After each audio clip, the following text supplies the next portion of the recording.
వచ్చి వరుస కలుపుతారు. ఎటు పోవాలి నాకు అక్కడ పోయితం లేదు, ఇంకా మా వాళ్ళందరూ బ్లాక్ చేసి పోయితం లేదు. మా గుడ్ల మంజుల గారు వెనుకపో అంటుంది, వెనుక ఈ అడ్డముంటి ఆడికెళ్ళి చూడాలి లేదు, మరి కనబడతలేదు, మీరు జరుగు. అయితే పరిస్థితి ఏంటంటే ఈరోజు మళ్ళీ వాళ్ళు ఇప్పుడు తప్పించుకున్నారంటే ఇంకో 3 ఏళ్ళు మీకు దొరకరు. యాది పెట్టుకొని మీరు అందరూ ఇంటింటికి వస్తారు. ఇంటింటికి వచ్చి ఏం చెప్తారు? మీకు అవ్వ అంటారు, అక్క అంటారు, చెల్లె అంటారు, కోడలు అంటారు, మరదలు అంటారు, వరుసలు కలుపుతారు, వదినే అంటారు, వరుసలు కలుపుతారు, చేతులకు 1000 రూపాయలు నోటు పెడతారు, నాకే ఓటేయి అని చెప్పి దండం పెడతారు, వరుసలు కలుపుతారు. నేను సుట్టపోని కులపోని నువ్వు నాకు కాకపోతే వాళ్ళకి చూస్తావు. కానీ ఒక్కటి యాది పెట్టుకోండి, మీరు వేసే ఓటు కాంగ్రెస్ మోసానికి వేసే ఓటు అవుతుంది. ఒకసారి ఎవరి చేతులను మోసపోతే అది మోసం చేసిన తప్పు అవుతుంది. 2 ఏళ్ల కింద మోసం జరిగింది తెలంగాణకు.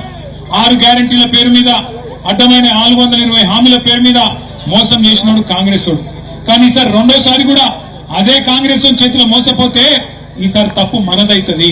ఆ మన ఏళ్ళతో మన కంటినే పొడిపిస్తా అంటే అయినా మనం నమ్మి ఓటేస్తే మోసం జరుగుతుంది. దయచేసి ఆలోచించండి. రెండో మాట కూడా గుర్తుపెట్టుకోండి, మీరు సిరిసిల్ల జిల్లా అయింది కేసీఆర్ వచ్చినాక. మరి సిరిసిల్ల జిల్లా ఉండాలన్నా వద్దా? ఉండాలనా? మరి రేవంత్ రెడ్డి తీసేస్తా అంటుండు. తీసేస్తా అంటే కూడా మీరు కాంగ్రెస్ కి ఓటెత్తారా? మరి ఇప్పుడు మీ జిల్లా తీసేస్తా, మీకు రూపాయి ఇయ్యా, మీ ఇంటి ముంగట మోరి కూడా సాఫ్ చేయ, దోమలు వచ్చినా పట్టించుకోను, సిరిసిల్ల మున్సిపాలిటీని పట్టించుకోను, ఏది పట్టించుకోను, గదే 2000 పెన్షన్, గదే పాత కథ తప్ప కేసీఆర్ ఇచ్చింది. కొత్తది ఏది చేయ, మాటలతోనే నడిపిస్తా, తెల్లారులేస్తే కేసీఆర్ ను బూతులు తిడతా. ఇది ఒక్కటే ఆయన నీతి. ఇది తప్ప చేసింది ఏమన్నా ఉందా? ఆలోచన చేయండి. మరి ఇట్లాంటి పరిస్థితుల్లో కాంగ్రెస్ కు ఓటేస్తే ఏమొస్తుంది ఆలోచన చేయండి. మీరు అనుకోవచ్చు, అయ్యో ఆమె 2-3 సార్లు ఓడిపోయింది కదా, ఈసారి ఎత్తే బాగుంటది కదా, 2-3 సార్లు ఓడిపోయిన వాళ్ళకి మరిసారి ఏకపోతే ఎట్లా? మీ ఇష్టం. గట్ల మీరు అనుకోని మళ్ళీ చేయి గుర్తు కుదిరి అనుకో, ఏమైతుందంటే సిరిసిల్ల జిల్లా పోతుంది, వాళ్ళ మోసం మీద మీరు టప్ప కుదిరినట్టు అవుతుంది. అందుకే 23వ వార్డులో కల్లూరి లతా మధు పోటీ. 23వ వార్డులో శైలా అవుతుంది. ఇక్కడ ఆమె 2-3 సార్లు ఓడిపోయింది కదా, ఆయన మోసపోయింది అనుకో, మళ్ళీ మీకు మోసం అవుతుంది. ఇస్తారు ఇట్లనే పక్కన వేములవాడలు మోసపోయింది. అయ్యో 4 సార్లు ఓడిపోయిందట, ఈసారి చచ్చిపోతాడట, మనం ఓటేయకపోతే ఆయన బతికిరుచుకునేందుకు మనం ఓటేయాలి. మీ బతుకు ఆగమవుతుంది. ఎట్లా? సిరిసిల్ల కేసీఆర్ గారు ఇక్కడ నేతన్నలు బాగుండాలి, ఇక్కడ పద్మశాలీలు బాగుండాలని చెప్పి 3400 కోట్ల ఆర్డర్ బతుకమ్మ చీరలు ఇచ్చిండు. ఇవాళ ఉన్నాయా బతుకమ్మ చీరలు? ఉన్నాయా? మరి బతుకమ్మ చీర మీకు ఇయ్యలే. మన నేతన్నల బతుకు మీద కొట్టిండు, మన నేతన్నల కడుపు మీద కొట్టిండు రేవంత్ రెడ్డి.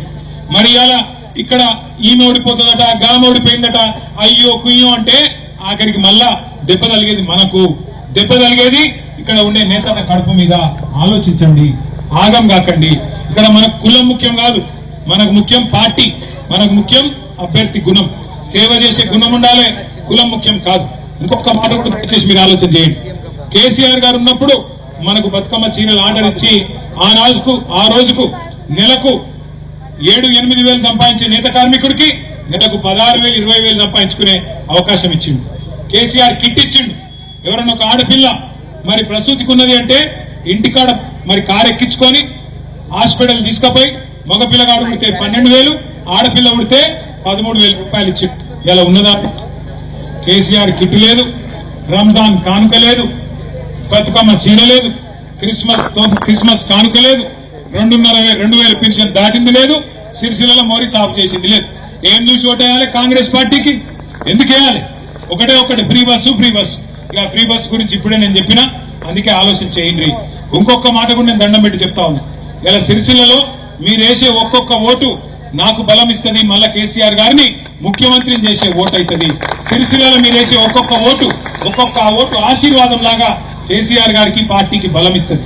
అదే మీరు కాంగ్రెస్ కేస్తే మోసంకు మళ్ళొక్కసారి మీరు టప్ప కుదిరినట్టు అవుతుంది. బీజేపీకి అయితే మళ్ళొక్కసారి నేను విజ్ఞప్తి చేస్తున్నా, పార్లమెంట్ అప్పుడు చెప్పినా మళ్ళీ చెప్తున్నా.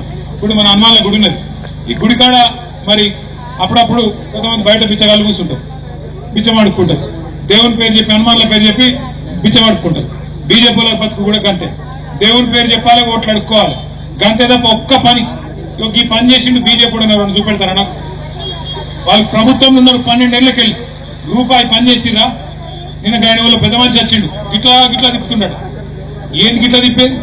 ఏం తిప్పినావు? సిరిసిల్ల ఏం చేసినావు? ఏమన్నా 1 రూపాయి పని చేసినావా? ఒక్క బుడ్డ పైసా పని ఏం చేశారు బీజేపీ వాళ్ళు?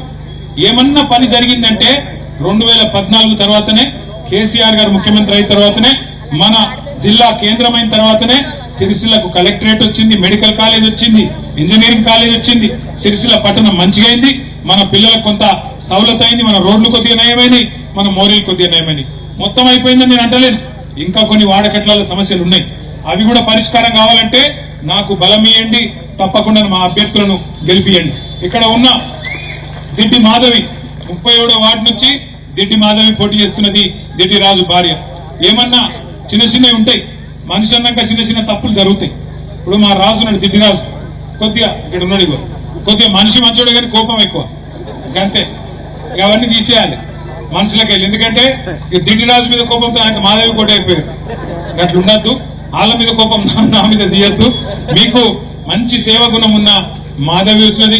అట్లాగే కల్లూరి లత, ఎడు తల్లి దండం పెట్టి వాడికెళ్ళి, ఇక కల్లూరి లత అటు 22వ వార్డులో ఇదివరకు ఉండే, ఆ వార్డు రిజర్వేషన్ అయితే 23వ వార్డుకు తెచ్చినాం. మరి ఆ అమ్మాయి కూడా అక్కడ బాగా పనిచేసింది, మధు కూడా బాగా పనిచేసిండు, కల్లూరి మధు 23వ వార్డుకు తీసుకొచ్చినాం. దయచేసి అక్కడ కూడా గెలిపియండి. అట్లాగే మన మా సోదరి ఆకుల స్వప్న గారు ఇక్కడ ఆకుల స్వప్న కూడా, మా చిన్న స్వప్న ఇద్దరు, వారు కూడా మరి మంచి సేవా గుణం ఉన్న వాళ్ళు. వారిని కూడా దయచేసి మంచి ఆశీర్వాదం ఇచ్చి వారిని కూడా గెలిపియండి. కల్లూరి మా రాజన్నేడి, కల్లూరి రాజన్న. ఇక రాజన్న గురించి అయితే నేను చెప్పే అక్కర్లేదు, ఆడున్నాడు. కల్లూరి రాజు గురించి కూడా ప్రచారం చేయాలి. ఇక ఈ కల్లూరి రాజు లాంటి సేవకుడు గెలవకపోతే సేవకు అర్థమే లేదు.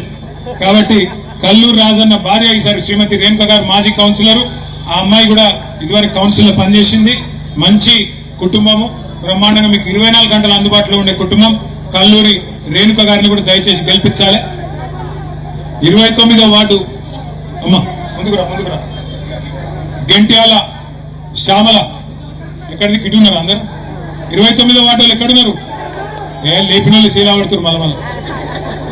గెంట్యాల శ్యామల శ్రీనివాస్ గారిని కూడా తప్పకుండా గెలిపించాలి. ఇంకెవరి పేరు మర్చిపోయాను, చెప్పినారా? మా వాళ్ళు ఉత్తరాయణ పరిచయం చెప్తున్నారు. అయితే ఇక్కడికి వచ్చినప్పుడు అక్కడ బీవై నగర్ పోయి వచ్చిన. బీవై నగర్ ఏం చెప్పినంటే, మీ అందరికి ఒక మాట చెప్పమన్నారు. ఇక్కడ ఏది హనుమాన్ల గుడి కాదు కొట్టున్నా అంటే, ఒక్క మాట దయచేసి అందరు వినాలి జాగ్రత్తగా. ఏం చెప్పాలి అని అడిగిన. ఏం చెప్పమన్నారంటే, 4000 పెన్షన్ వచ్చిన వాళ్ళందరూ కాంగ్రెస్ కొట్టేయమని చెప్పారు. వాళ్ళు 4000 పెన్షన్ తీసుకుంటే వాళ్ళందరూ ఎవరు కొట్టేయాలి? 2000 పెన్షన్ తీసుకుంటే ఎవరు కొట్టేయాలి? కారు గుర్తేనా? తులం బంగారం వచ్చిన వాళ్ళందరూ ఎవరు కొట్టేయాలి? కాంగ్రెస్ కు. కళ్యాణ లక్ష్మి తీసుకున్న ఎవరు కొట్టేయాలి? నెలకు 2,500 వస్తున్న మహిళలందరూ కాంగ్రెస్ కొట్టేయండి.